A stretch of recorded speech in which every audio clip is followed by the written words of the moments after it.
Comrade Shankar CPML रेस्टार राज्य committee सदस्य साथीगण आसंता मई पहला विश्व श्रमिक दिवस। ये दिवस होउची दुनिया श्रमजीवी जनगण अधिकार दिवस।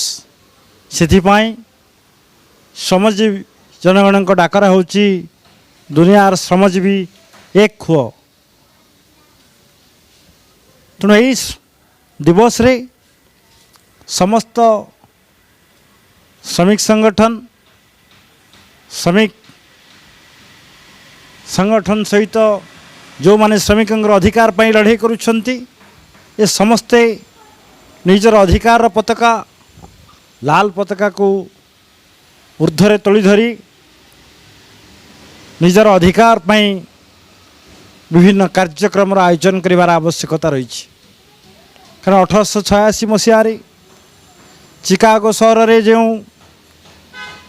हे मार्केट सहर रे जो श्रमिक माने शहीद हेले से बलिदान रे जो श्रमिक को अधिकार प्राप्त होगा आरंभ होला। एवं भारत वर्ष रे मध्य जो 44 श्रम आईन कार्यकारी होता अनेक लड़ाई एथिपाई होइछि। किंतु आज जो फासिस्ट शक्ति आरएसएस आज जो क्षमतासीन अच्छी आज गोटे पर गोटे श्रमिक अधिकार श्रमिक आईन को कॉर्पोरेट स्वार्थ आज ताकू तलितलांत करिबार लगी। से 84 श्रम आईन को आज 4टी श्रम संहितार कन्वर्ट कर देछि, जा द्वारा श्रमिक समस्त अधिकार हनन होबार लगी। आज कॉर्पोरेट शक्ति निजर साम्राज्य वृद्धि करिबार लगी। तेणु आमको यही समय आमर राजनैतिक चेतना वृद्धि करने को हेबो, आमर लड़ाई को तीव्र करने को हेबो, आमर एकता पाई समस्त श्रमिक संगठन को मध्य एकाठी हुई काम करने को हेबो। राजनैतिक भावे मानस मंथन आवश्यकता रही जे किभली भावे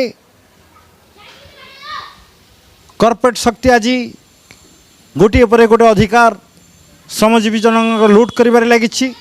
ता विरुद्ध रे आमर विजय को सुनिश्चित करने को हेले आम लड़ाई को मध्य तीव्र करने को हेबो।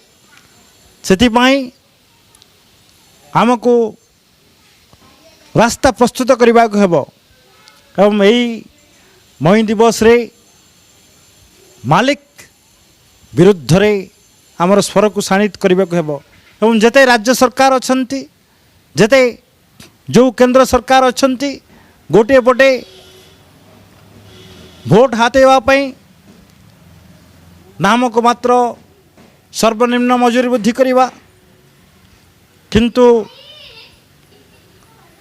आप देखिथिबे ओडिशा रे मध्य मात्र दैनिक मजूरी 12 टंका वृद्धि पाई, किंतु बाजार दर हु हुई बढ़ुछि। केंद्र देखिए नरेगा श्रमिक मानकर मध्य नाक मात्र बढ़ी। आज बाजार दर कहूँ दैनिक मजूरी 900 ରୁ 1000 टंकार आवश्यकता रही। सेतेबेले सर्वनिम्न मजूरी विभिन्न राज्य रे जहाँ अच्छी माने तार बाजार दरर अधा मध्य मेंटेवा को न माने प्रत्येक दिन श्रमिक आज तार अभाव रे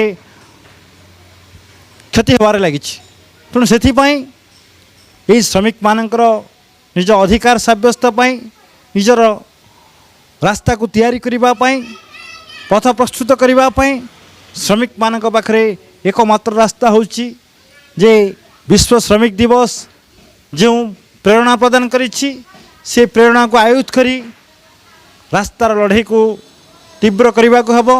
एवं से दिगरे आम जदि आग को जाइपरिबा निश्चित भावे ये दुनियार पुंजीवादी शक्ति नव्य उदारवादी शक्ति को विरुद्ध रे श्रमजीवी जनगणर विजय को सुनिश्चित करवा। आसंतु समस्त श्रमजीवी जनगण एक हवा मई दिवस रे आमर अधिकार सब्यस्त करवा। इनकलाब जिंदाबाद।